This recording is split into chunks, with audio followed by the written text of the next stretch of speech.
Acquisition, of course, is Mina Kimes from ESPN, I should say. Mina, thanks for coming on with us today.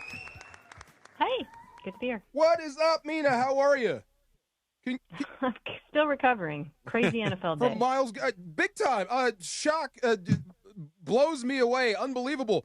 I guess when you boil this down, how do you think this tilts the NFC West? Myles Garrett is now in this division on this football team.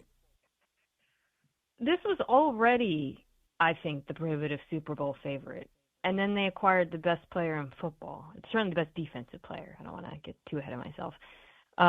So I guess to answer your question, it makes the rich even richer.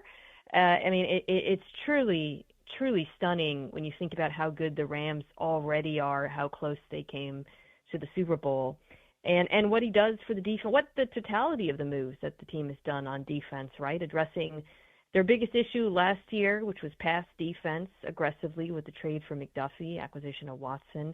And then now with Garrett, the Rams pass rush was already a strength and the 4-man rush was good. And, I think nobody would have blamed them for sitting pat, even though there were some questions about whether they might draft another pass rusher. But, as good as Jared Verse is, and we can talk about him and his loss, Garrett's better than everyone. I mean, I'm a vote. It was just, I cannot stress. It's funny because you guys, I do use a lot of advanced stats, try to illustrate he's good at this, he's good at that. He's first in everything. It's not even worth trying to single out stat. He's just been so unbelievably dominant for years now. So yeah, it is a pretty exciting day for the Rams. When you see a move like this, the Rams going all in to get a guy like Myles Garrett, to get Myles Garrett, I should say, does this change the way you think about the Ty Simpson pick back in the draft? Not really. For a better word, because it's funny. I've seen both reactions. I've seen people say, "Well, this makes the Simpsons pick look even crazier." Simpson pick, pardon me. And then I've seen people say, "Well, they didn't need the 2027 pick because of the Simpsons pick." And truth be told, the 2027 pick is not going to be high. We know that, right?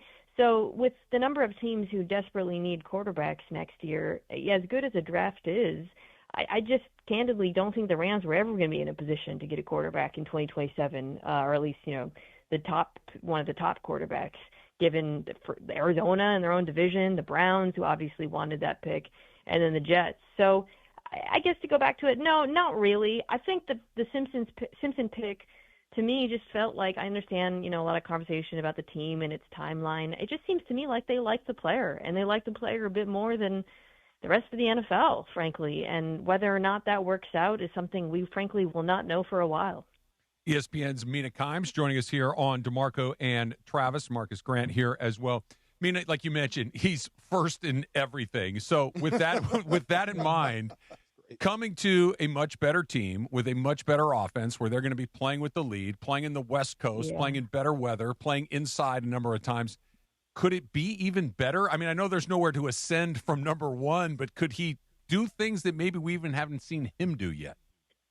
Yeah, I mentioned this on Live, and I'm going to talk about my pod this week, but I think Kobe Turner is one of the more underrated players in the entire NFL. Mm-hmm. And our advanced metrics at ESPN love him. They show he gets immediate pressure, he wins quickly, and I think and he can sing. Yeah, he's by all accounts an amazing leader. But I do think Myles is going to benefit from the rest of the defensive line. The Browns have had good players over the years, and they drafted Mason Graham, but this is another thing altogether, in my opinion, with LA. So I do think, Myles gets chipped and double teamed at, certainly chipped at the highest rate in football, and his presence will open up things for Byron Young as well, and some of the other players, Josiah Stewart, a young guy. So everybody's going to benefit. Everybody's going to eat. And I will say, as much as I already like the Rams' defensive line, and I do think Verse is a really good, very complete edge, Garrett's unique in that he wins super quickly. And I think then when you take a step back and you look at the Rams' defense as a whole, and particularly the corners they acquired, they're going to see a lot more quick game this year, the same way the Browns have, right, with Myles Garrett than they have in the past.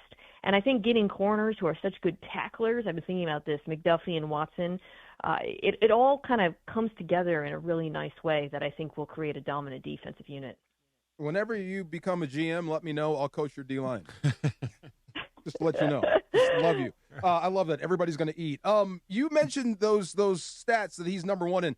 Is there a favorite one that you like for Myles Garrett that stands out the most? Yeah. So I alluded to how he wins quickly. So Next Gen Stats measures get off, right? Yep. Which is, you always see guys like Nick Bonito is a guy who wins really fast, right? Micah Parsons. Garrett's first last year, 0.7 seconds, okay? But what's so crazy about that is no one that large should have that get off, who gets off the ball so quick. It's almost like he teleports into the backfield. I don't know, like his movement abilities combined with his technical refinement and effort are just unreal at his size. He truly is an alien out there. And I'll add this, I was just looking at those get off stats to see where the Rams ranked, and while the pass rush was good, no one inside the top 70. This is not a defensive line that like won super fast, right? And you think about Verse, he won with power, but I do think that get off is going to be a massive factor for the Rams defense. Oh, I think get off is ultra important. Have you ever talked to Myles Garrett? I do wonder where this comes from, because when you watch him on film, I mean, you can tell he loves it, you can tell he's great at it, but you can tell he wants to be great at it. I wonder where that comes from. Yeah, I talked to him. Actually, it's funny because I was thinking about this. I interviewed him at the Super Bowl in New Orleans when he did his trade request, and it was the first interview he did of the day because I'd known him for a little bit, and came on my show, and he's like, yeah, I won out. And then he signed the big contract, and people thought, well, he was just full of it. And I was like, I don't know about that, guys. Like, I would sit on this one and wait and see, because even if he's sticking around for a little bit, it doesn't mean necessarily he's going to stay, and obviously that bore out. But yeah, I mean, he is the total package, and we've seen plenty of guys with incredible athleticism, incredible speed, but to get to his level and win the way he does, especially for someone, you love pass rush so much, you also have to put in the work, and that's something that he clearly does too.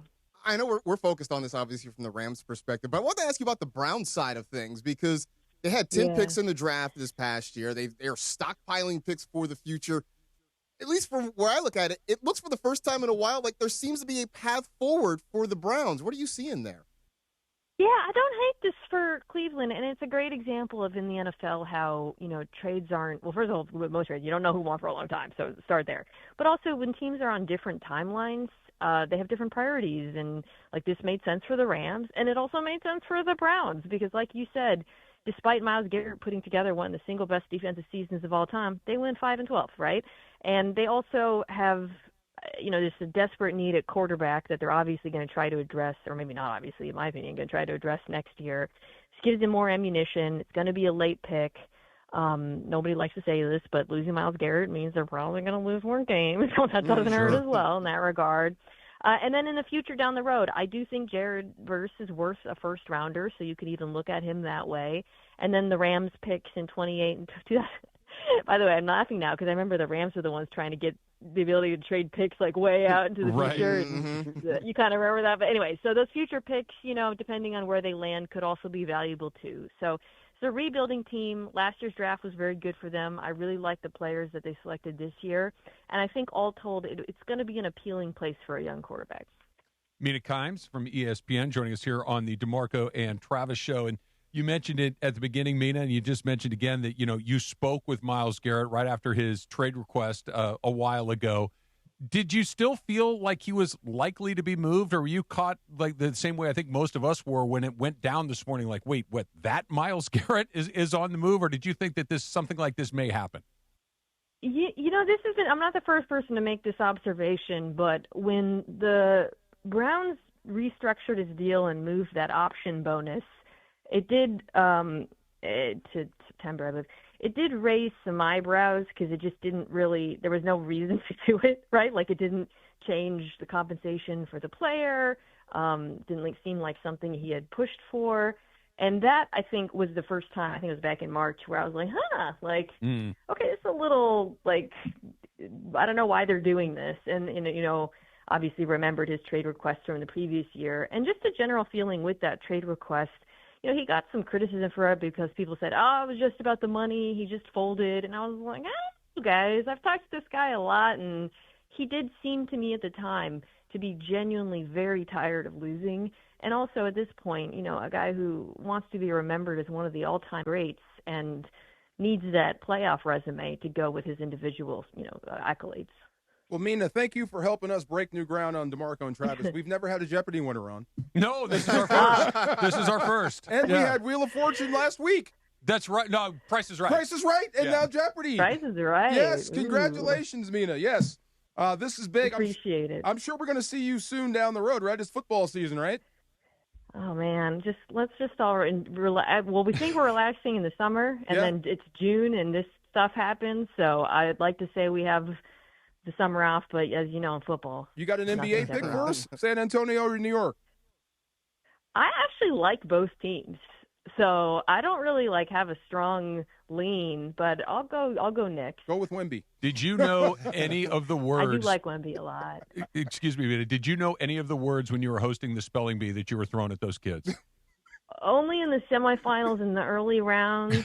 By the way, shout out California, right? Yeah. Crazy thing. Sir. California has actually not produced that many spelling bee winners. You'd think there'd be a ton, but it's nice outside here. Actually, I guess, yeah. There's so many of us. Right. That's right. But anyways, shout out Shrey. Did you guys watch his spell off? Yes. That was crazy. Super cool. I gotta say, I've covered a lot of Super Bowls, a lot of big NFL moments. I would put that up there for any Super Bowl. No doubt. In terms of just how impressed I was. Mina Kimes from ESPN. Mina, thanks so much. Thank Appreciate your time. Thank you. Bye, guys. You got it.